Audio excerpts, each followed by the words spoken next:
पहला प्रश्न है कि बैंगनी रंग के प्रकाश की तरंगदैर्घ्य लगभग होती है, तो 455 से 390 नैनोमीटर, ऑप्शन नंबर सी।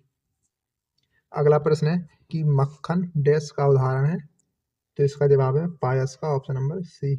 दो या दो से अधिक अमिश्रणीय तरल पदार्थों से बना मिश्रण पायस कहलाता है। पायस के उदाहरण है मक्खन और मार्जरीन, दूध और क्रीम आदि।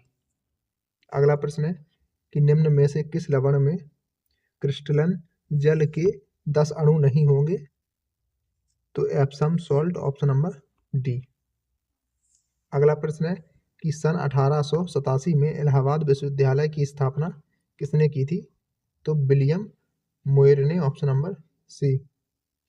इलाहाबाद विश्वविद्यालय भारत का एक प्रमुख विश्वविद्यालय है। इसे पूर्व के ऑक्सफोर्ड के नाम से जाना जाता है। वर्ष 2005 में इसे केंद्रीय विश्वविद्यालय का दर्जा मिला। इसकी स्थापना हुई थी 1887 में। विलियम मोयर या म्योर के द्वारा की गई थी इसकी स्थापना। अगला प्रश्न है कि पहली महिला मुख्यमंत्री 1963 में नियुक्त की गई थी। उन्होंने किस भारतीय राज्य सरकार का नेतृत्व किया था, तो उत्तर प्रदेश, ऑप्शन नंबर ए। 1960 से 63 तक सुचेता कृपलानी उत्तर प्रदेश विधानसभा में श्रम, सामुदायिक विकास और उद्योग मंत्री थी। अक्टूबर 1963 में वो भारत के राज्य उत्तर प्रदेश की पहली महिला मुख्यमंत्री बनी। इनके बाद 1995 में उत्तर प्रदेश में महिला मुख्यमंत्री मायावती बनी थी। अगला प्रश्न है कि निम्नलिखित में से उत्तर प्रदेश का राज्य पक्षी कौन सा है, तो वो है सारस, ऑप्शन नंबर डी। राजकीय भाषा है हिंदी और दूसरी राजकीय भाषा है उर्दू। राजकीय वृक्ष है अशोक का। राजकीय पुष्प है पलाश या टेसू। और राजकीय पशु है बारहसिंगा। और राजकीय मछली है मोए या चीतल। अगला प्रश्न है कि 1937 से 1950 तक उत्तर प्रदेश को किस नाम से जाना जाता था, तो संयुक्त प्रांत के नाम से, ऑप्शन नंबर बी। वर्ष 1937 से 1950 तक उत्तर प्रदेश को संयुक्त प्रांत के नाम से जाना जाता था। 1950 में नए संविधान के लागू होने के साथ ही 24 जनवरी 1950 को इस संयुक्त प्रांत का नाम उत्तर प्रदेश रखा गया। अगला प्रश्न है उत्तर प्रदेश के किस शहर में भगवान शिव के सम्मान में कैलाश मेला आयोजित किया जाता है, तो आगरा में, ऑप्शन नंबर ए। यह मेला हर वर्ष अगस्त और सितंबर के महीनों में आगरा के सिकंदरा क्षेत्र में यमुना के किनारे स्थित कैलाश मंदिर पर लगाया जाता है। उत्तर प्रदेश में सबसे लंबी नहर कौन सी है, तो वो है शारदा नहर, ऑप्शन नंबर बी। शारदा नहर उत्तर प्रदेश राज्य की सर्वाधिक लंबी नहर है। यह उत्तर प्रदेश और नेपाल की सीमा के समीप गोमती नदी के किनारे बनबसा नामक स्थान से निकाली गई है। नहर का निर्माण कार्य 1920 से प्रारंभ हुआ था और 1928 में पूर्ण हुआ। इस नहर से लगभग 8 लाख हेक्टेयर भूमि की सिंचाई होती है। शाखा प्रशाखाओं सहित शारदा नहर की कुल लंबाई है 12,368 किलोमीटर। अगला प्रश्न है उत्तराखंड किस वर्ष अस्तित्व में आया था, तो ये आया था वर्ष 2000 में। उत्तराखंड राज्य का गठन हुआ था 9 नवंबर सन 2000 को। यह भारत के 27वें राज्य के रूप में अस्तित्व में आया था जब इसे उत्तर प्रदेश से अलग किया गया था। यह प्राकृतिक संसाधनों में विशेष रूप से पानी, जंगल और बर्फ से ढकी पहाड़ की चोटियां थीं। 4 धाम बद्रीनाथ, केदारनाथ, गंगोत्री और यमुनोत्री के 4 सबसे पवित्र हिंदू मंदिर यही हैं। इस राज्य की राजधानी देहरादून है। अगला प्रश्न है कि सन 1930 में सीवी रमन ने डैश के लिए नोबेल पुरस्कार जीता था, तो भौतिक शास्त्र के लिए, ऑप्शन नंबर सी। भारत रत्न सीवी रमन। भारत रत्न सर चंद्रशेखर वेंकट रमन एक महान भौतिक शास्त्री थे। प्रकाश प्रकीर्णन के क्षेत्र में उनकी शोध की जब लाइट किसी पारदर्शी माध्यम से गुजरती है तब डिफ्लेक्टेड लाइट की वेवलेंथ कुछ बदल जाती है। इस प्रक्रिया को रमन प्रभाव के नाम से जाना जाता है तथा उन्होंने इसकी खोज 28 फरवरी 1928 को की थी। इस खोज के लिए 1930 में उन्हें भौतिकी का नोबेल पुरस्कार प्रदान किया गया। अगला प्रश्न है विक्रम सेठ के द्वारा लिखी गई कौन सी किताब एक कविता के रूप में 10 नीति कथाओं का संग्रह है, तो beastly tales option number B.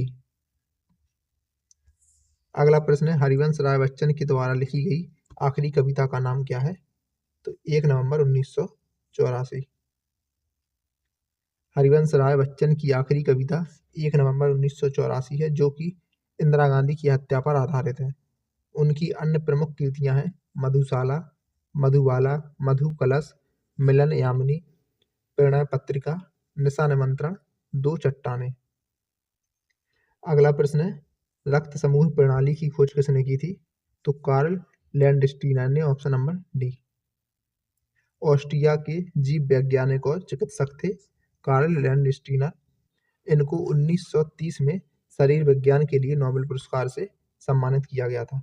Dash एक कंप्यूटर वर्म है जो औद्योगिक नियंत्रण प्रणाली को निशाना बनाता है। इसने 2007 में ईरान के परमाणु कार्यक्रम पर आक्रमण किया था। तो स्टक्सनेट ऑप्शन नंबर बी। अगला प्रश्न है कि तमिलनाडु और श्रीलंका के मन्नार जिले के बीच मौजूद जल संधि को क्या कहा जाता है? तो पाक जलडमरू मध्य ऑप्शन नंबर बी। पाक जलडमरू मध्य भारत के तमिलनाडु राज्य और द्वीप राष्ट्र श्रीलंका के उत्तरी भाग के बीच में स्थित एक महत्वपूर्ण जल संधि है। यह बंगाल की खाड़ी को पूर्वोत्तर में पाक खाड़ी और दक्षिण पश्चिम में मन्नार की खाड़ी के साथ जोड़ता है। पाक जलडमरू मध्य की चौड़ाई है 53 से 80 किलोमीटर तथा इसमें कई नदियां विसर्जित होती हैं, जिसमें तमिलनाडु की बैगई नदी प्रमुख है। अगला प्रश्न है निम्नलिखित में से संयुक्त राज्य अमेरिका के किस राज्य की सीमा संयुक्त राज्य के किसी अन्य राज्य की सीमा के साथ साझा नहीं करती है? तो इसका जवाब है अलास्का ऑप्शन नंबर बी। संयुक्त राज्य अमेरिका के अलास्का राज्य की सीमा संयुक्त राज्य के किसी अन्य राज्य की सीमा से साझा नहीं करती है। अलास्का उत्तर अमेरिका महाद्वीप के उत्तर पश्चिम छोर पर स्थित अमेरिका के 50 राज्यों में सबसे बड़ा राज्य है। अगला प्रश्न है कि दुनिया की तीसरी सबसे अधिक जनसंख्या वाला देश कौन सा है?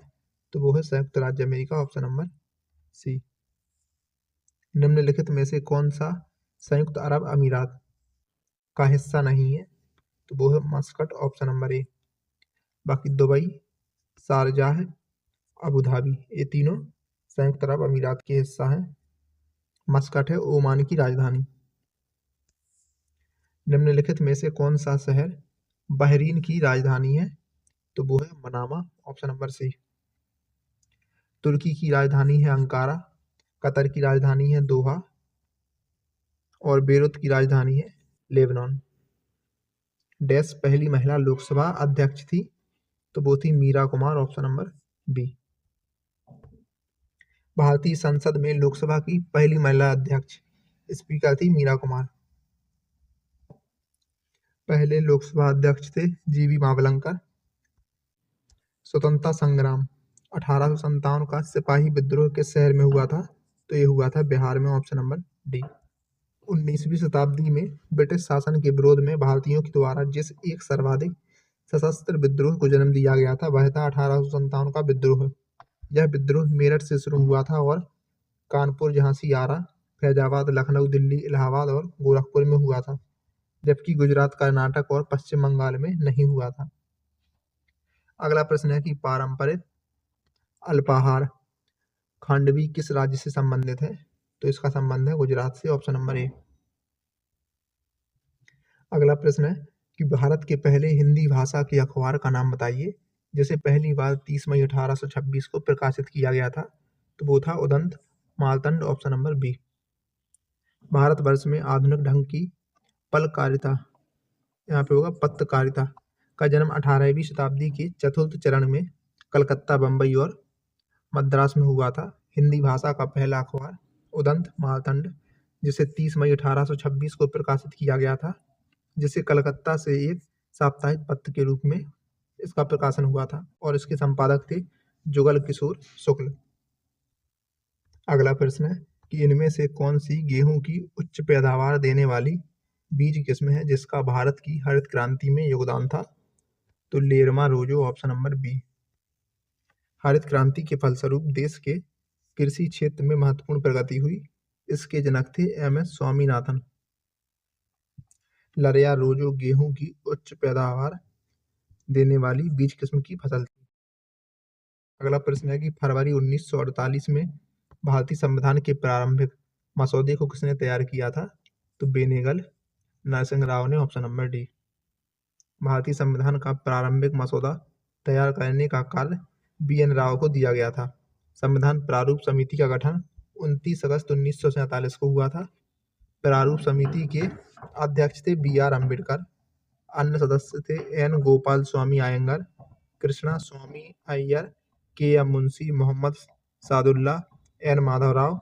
पूर्व में थे बी.एल. मित्तल इनकी जगह पे, और डी.पी. खेतान। डी.पी. खेतान से पहले थे डी.पी. खेतान, बाद में टी.टी. कृष्णामाचारी। अगला प्रश्न है कि उम्मेद भवन पैलेस किस शहर में स्थित है? तो यह है जोधपुर में, ऑप्शन नंबर बी।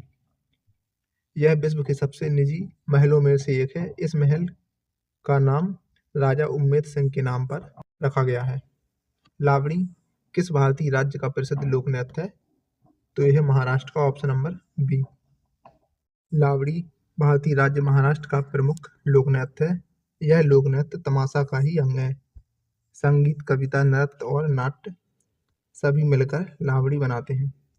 अगला प्रश्न है कि वह कौन सा अंतिम वर्ष था जब भारत में रेल बजट और केंद्रीय बजट अलग अलग प्रस्तुत किए गए थे? तो वर्ष 2016। रेल बजट को अलग से पेश करने की शुरुआत हुई थी 1924 में, और स्वतंत्रता के बाद भी संवैधानिक प्रावधानों को बनाए रखने की परंपरा के तौर पर जारी रखा गया था। 2016 में भारत में रेल बजट और केंद्रीय बजट को प्रस्तुत करने का अंतिम वर्ष था।